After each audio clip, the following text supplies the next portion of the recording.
Okay, thank you.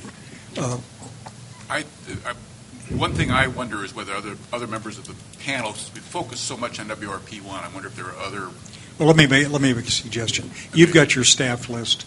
The one we've talked a lot about the short-term water transfers, so we're not going to have a full discussion on that, although there may be some other comments to add.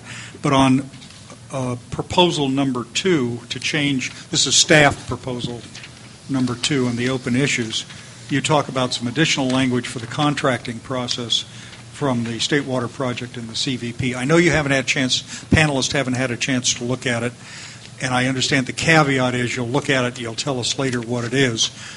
Joe, I think there's no way we're going to get the council to respond to your request for a decision until somebody's had a chance to look at language or self-concluded. And this isn't intended as a policy change. No, I know. This is a narrative change. I understand. It doesn't matter. Everything's of importance. And the other thing is on the language we have referred to today, recommendation 3. That was earlier mentioned, that all of you said you hadn't looked at. You'll think about it, but you don't know enough about it to give an opinion now. This is the notion that the Water Board and others should form the stakeholders group on procedural and administrative barriers or impediments or something like that. I mean, we're not going to get a position out of it. We don't even have a reaction formally from any of the panelists yet. Observations, but not a formal reaction. And so let's see if there's anything from the panel else in this chapter. I know there are many technical changes, but you've submitted I think almost all have submitted letters on those. Anything that you'd rate as worth note? Mr. Zlotnick. Well, I assume worth noting means to have the conversation with the council. So I've got 2 policy-related issues and then just 3 in the narrative I think are important. Mainly the narrative, and you alluded to this, Felicia, is this document is going to be read by a lot of people for a lot of background, and there are issues with some of the discussion.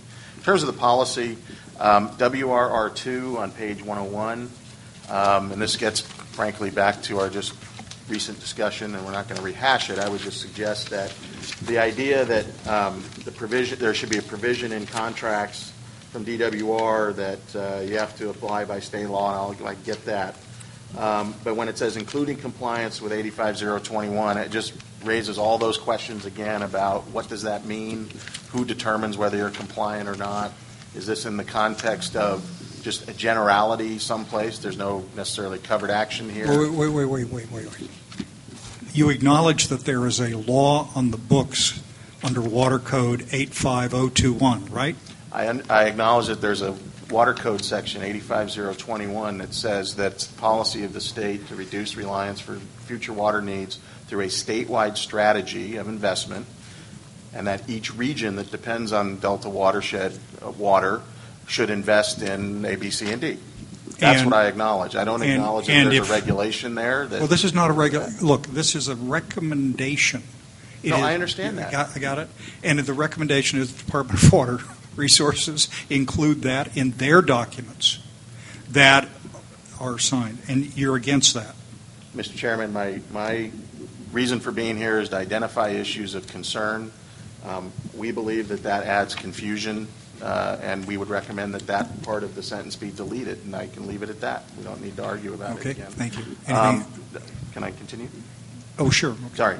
Yeah, the other sort of policy-type issue for us is on page 90 in the sidebar.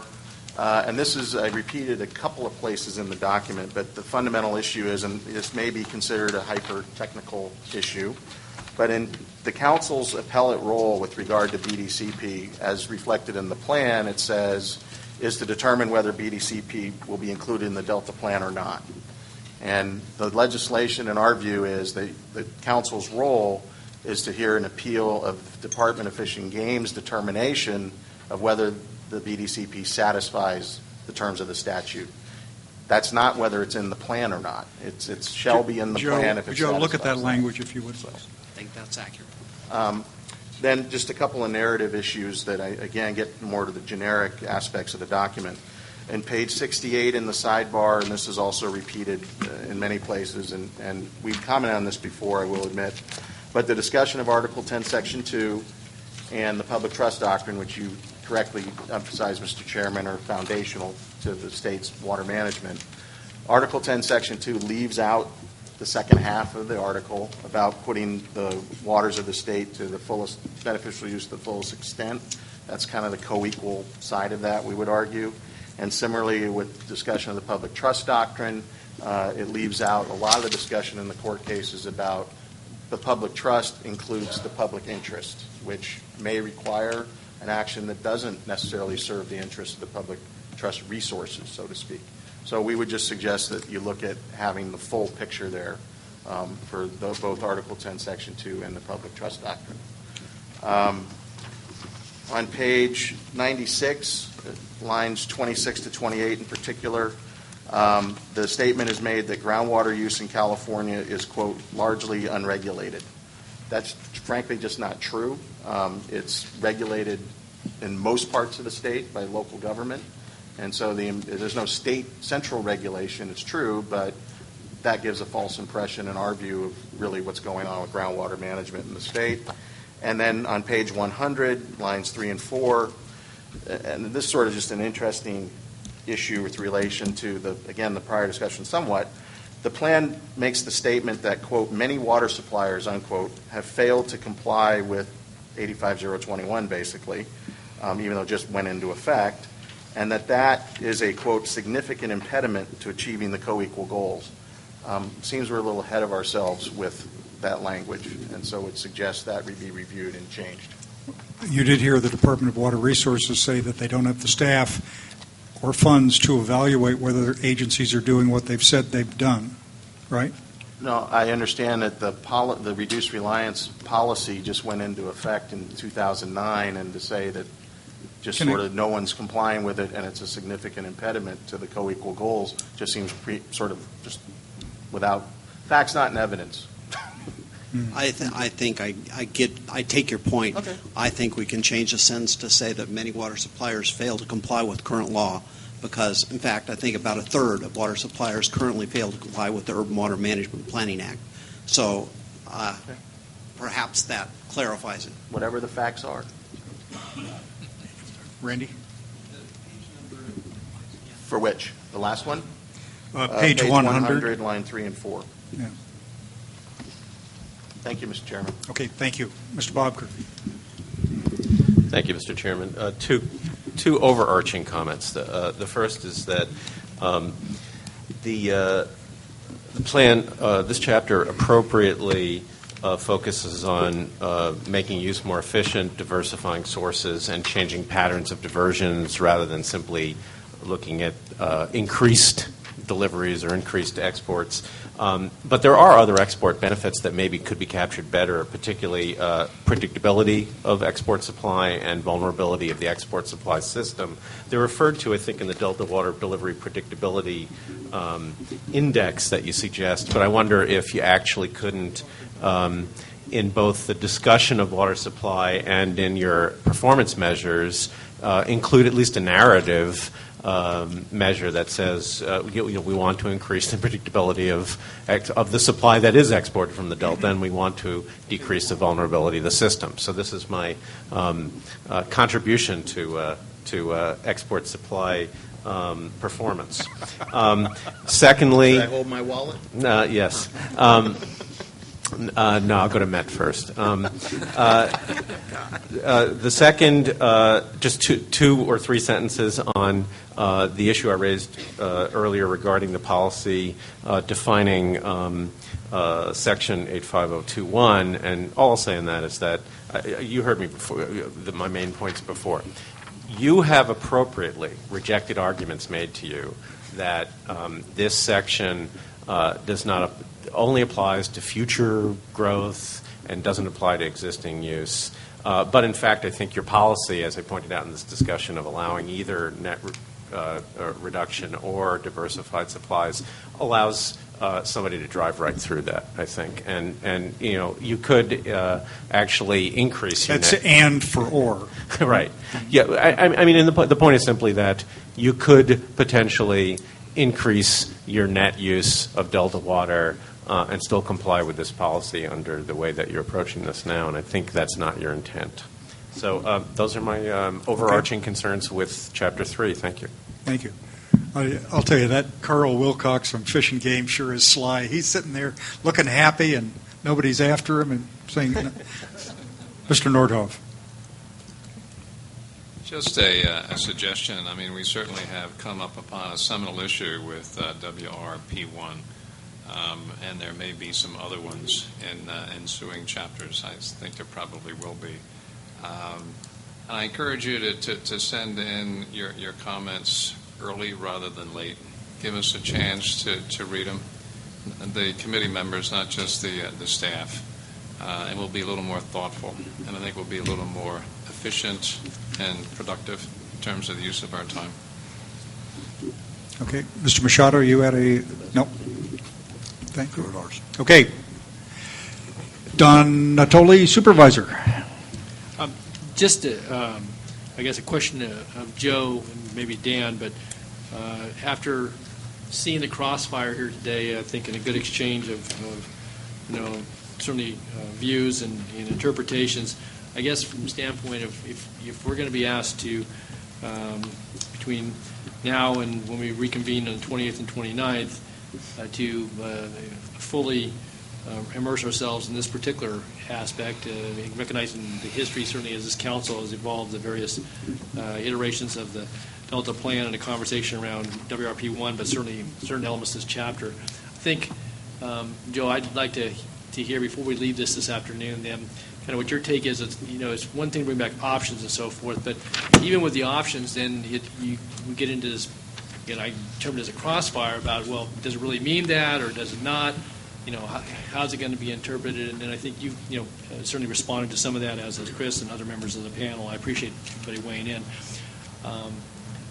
Again, I don't know that a chart or a matrix is going to help in this one. So maybe I just think if we're going to be asked to, it may hang on a word. I mean, even with Mr. Baumker's comments, it's hanging on an and or an or potentially, at least in the view that he's put forth. And so I think it's going to be real critical that we may have to step through whatever language is given as options and and allow for the give and take as we want to refine this, and maybe take some basic consensus and or weighing in by council members to see where we are on a particular end of it to help you clarify it. But I just from today's purposes, I don't know what you're going to take away from this council member, because I heard a lot of similar information has been put forth in over time, but I also heard some new takes on what staff brought forward in the sixth draft, and I guess I'm concerned that in 2 weeks' time we're going to be asked to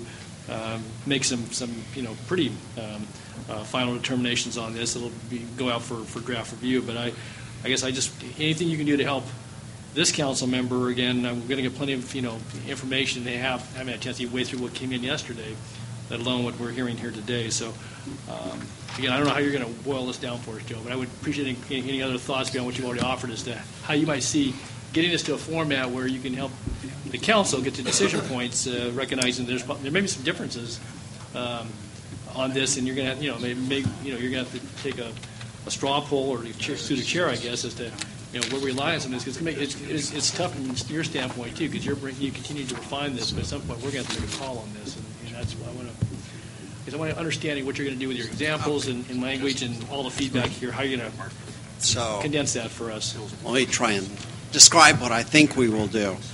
We have various concerns about language in different places in the plan. None of that appears to reach the level of concern that I see. Two issues really here have reached. One is the issue about the policy, which is the regulation, and what should it say, and how do we clarify what it says so that we take away the worst fears for people and make it what it is intended to be, a reasonable response to the legislation. So we will bring back options We'll bring back the options that Ms. Gray suggested, and we'll think about other options, and we will try and at least be able to play those out. The second related thing is the recommendation, which hasn't got as much discussion here today because it isn't regulatory in nature, but which makes lots of people nervous about reduced reliance in the watershed, where we're saying that everyone in the watershed should reduce their reliance on water from the Delta. As I said before, this actually has been in state law, is in state law now with regard to integrated regional water management plan. So I think I'll want to work with Martha and take a look at how that's been interpreted. So it may be that we need to clarify more clearly so that everyone understands this is what the council believes the law is intended to be, and at least how the council intends to interpret it. And I think so. I'll bring back something to you with options and our recommendation. We will obviously talk to various stakeholders during the next 2 weeks before we bring that back, so we can at least make an attempt to narrow some of the differences or clarify some of the issues. Okay. So I want to, I'm sorry, Ms. Gray. I just wanted to kind of comment. Get that mic closer to you. Hit the button, please. Thank you. When I looked at the list of open issues, there are really not a whole lot of issues compared to when we first started. So let me congratulate staff and the stakeholders for even getting it to this point. We've heard a lot today, and I've given you some direction, or staff has, to staff in terms of some other options, but we've heard some other things from panelists, and I think all of the information we've received today, and it's not a whole lot, but there's still new issues and new language, which I think was Pat's point. I'd like to see those brought back as options, or, some of the stuff I think you agreed with, there was language change. So I think that the council really needs to look at everything to really make a good decision.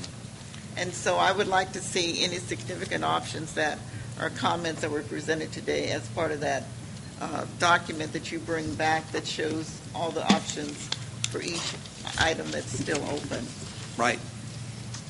Okay, let me, Joe, on the staff open list, I just want to go through this again, and I think this, if council, I think what I am suggesting to you on these items, the 3 items that were in Chapter 3, we talked about them, we at least owe the staff the courtesy of saying what we're inclined to do or not inclined to do. The first one is this, just mentioning the current law, enforce the current law on conservation pricing, and that is in WRP1. My instinct is what we want to, and Ms. Gray, I've got your caution in mind, we're not adopting the language. But I'd suggest to you we direct the staff to include their language in the plan that we will see 2 weeks from now at our next meeting. The second is something we didn't talk about. The panel has not had a chance to review language, and we didn't either. We've recommended for, I think it's 4 drafts now, that the water contracting process be publicly transparent. And the staff has some revised language. The parties were not ready to comment on that yet. I think my recommendation to you is that we direct the staff to include it, but note that the council will receive comments on that section at the next meeting. If that's because the staff needs authority to do something. Okay. Then on the third point, which is the continuing administrative impediments to water transfers while protecting water rights, which is now kind of a staff proposed DWR, Water Resources Control Board working group.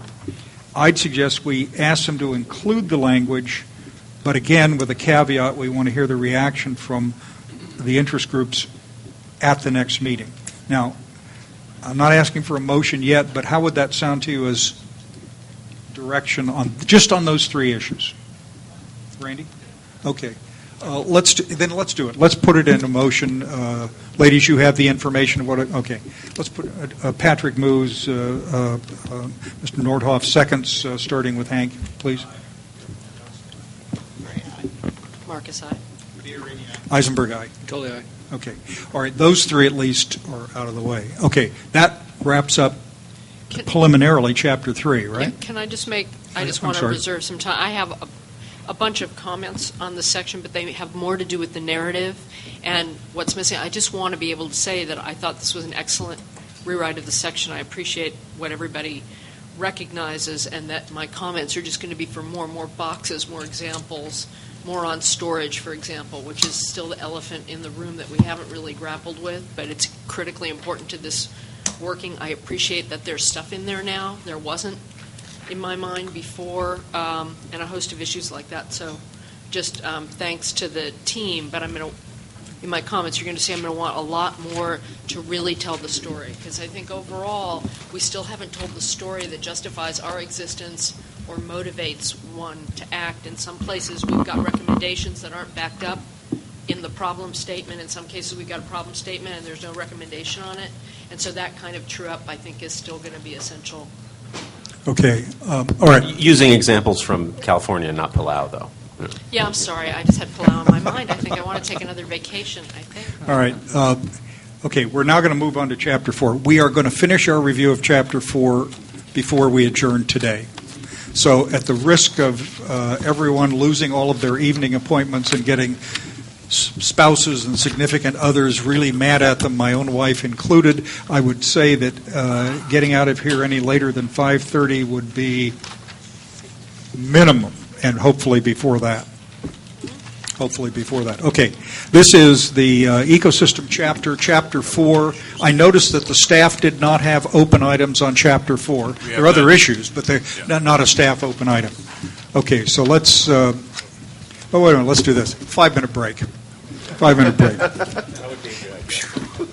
This is where we get to talk to Mr. Wilcox a lot.